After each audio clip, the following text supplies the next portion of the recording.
Harish, Excellencies, dear colleagues, it's a pleasure to join you today afternoon, to launch India's candidature to serve as a non-permanent member of the United Nations Security Council for the term 2028-29. We do so at a time when the world is facing profound paradox. Never before has the world possessed such immense capabilities to advance human welfare at this scale. At the same time, we are witnessing levels of conflict, violence, and instability that threaten even those who may be very far away. To address this complexity, the United Nations must take the lead, and the Security Council must show the way. Elections to its membership consequently assume great importance. As a candidate, it is natural that member states would like to understand what India brings to the table. One part of that is our vision of the priorities that the world and the United Nations must address. The other is a track record which enables the international community to make its own judgment. Let me address the priorities first. As we contemplate the global order, India's focus will be on working for a secure, peaceful, and equitable world. The voice of the global south is heard in equal measure. A world where peacekeeping is ready for contemporary and future challenges. A world where multilateralism reflects contemporary realities and provides effective solutions, not remain a bystander. A world where the promise of technology is fully realized while safeguarding against its misuse and misapplication. A world as well whose oceans are safe and secure so that maritime lifelines are not threatened. A world where the scourge of terrorism is countered by choking the resources that feed it. And a world where climate action and climate justice, clean energy transitions, and sustainability are both valued and pursued. Excellencies and colleagues, recent developments have only demonstrated that peace, progress, and prosperity cannot be sustained in a fragmented manner. We are too tightly bound, whether it is through supply chains, technology, or communication. The world must therefore focus on holistic advancement, both as individual nations and as the international community. But that journey can only be undertaken effectively when global order is valued and rules are respected. This puts a premium on norms, on trust, and on integrity.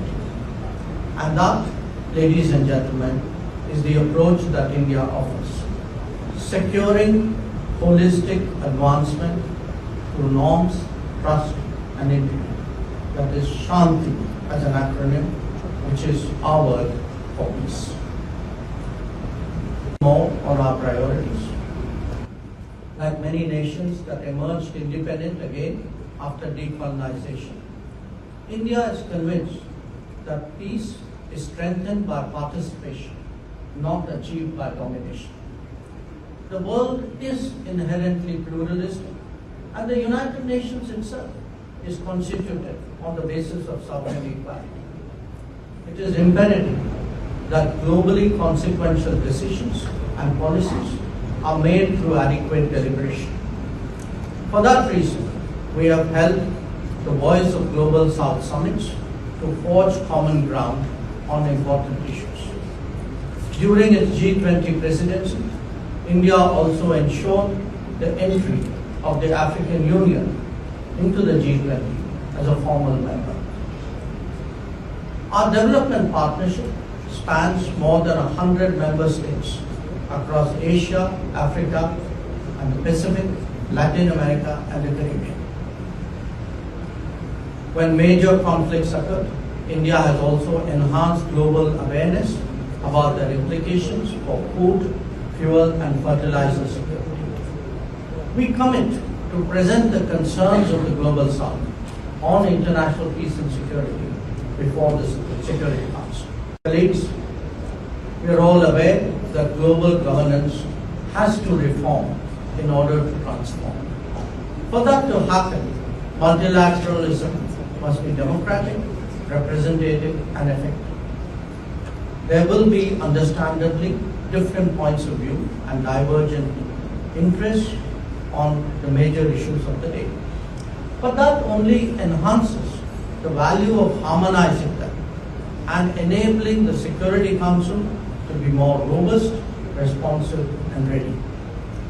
Nations like India, which have a long history of bridging differences and building consensus, can certainly make their due contribution.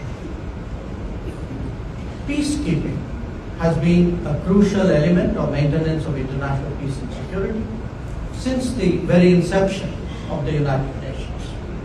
And India has always been in the forefront of discharging that responsibility. Our cumulative contribution is nearly 300,000 deployments in about 50 missions worldwide. We have 4,300 personnel across 10 of the 11 active missions. As we all know, most of these missions are in Africa.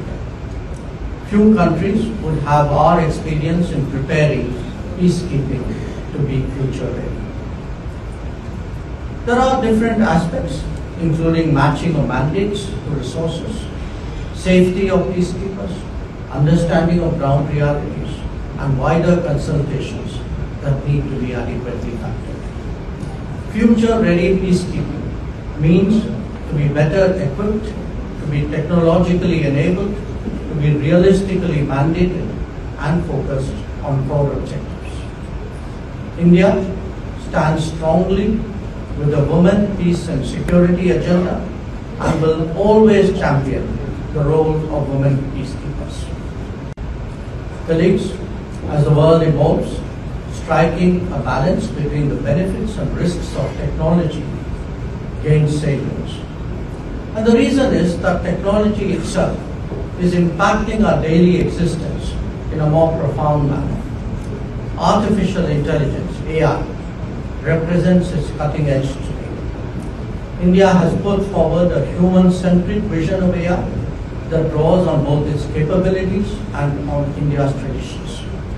Our word for that is MANAV, M-A-N-A-V, which is an acronym for Moral and Ethical Systems, Accountable Governance, National Sovereignty, Accessible and Inclusive, and Valid and Legitimate Systems.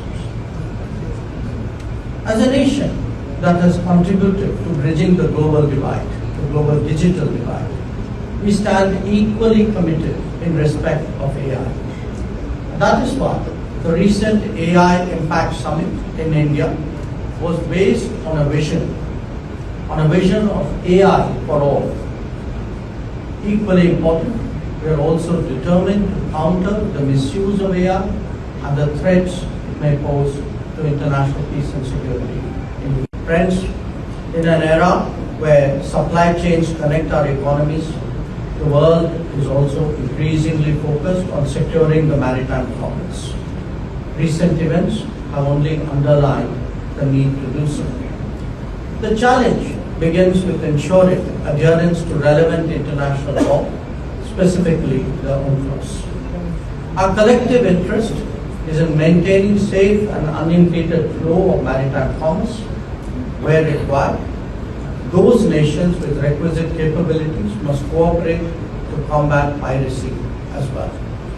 The safety of seafarers is another major concern thrown up by developments in the Gulf. Promoting search and rescue missions, providing humanitarian assistance and disaster relief, HADR, and encouraging capacity building while sharing best practices. These have all been facets where India has long been active. Our International Fusion Center anchors a cooperative network that covers the entire Indian Ocean region. We will endeavor to ensure that these issues get the attention they deserve in the Security Council. Colleagues, even as the world strives to sustain growth and promote prosperity, some long-standing challenges continue to confront us. Significant among them is terrorism. For far too long, our efforts have concentrated on countering its symptoms. But that would only give us limited results unless we are focused on constricting its resource base. Our commitment is to concentrate on countering terror financing and encourage objective and evidence-based proposals for listing of terrorist groups. Ladies and gentlemen, when India advocates Vasudhaiva Kutumbakam, that is world as a family, as an approach, we don't simply preach, we practice it as well. So let me share with you today a few recent examples of our contribution to global well-being. One, in maritime security, India makes wide-ranging and regular contributions, including in anti-piracy, counter-narcotics, and anti-trafficking operations.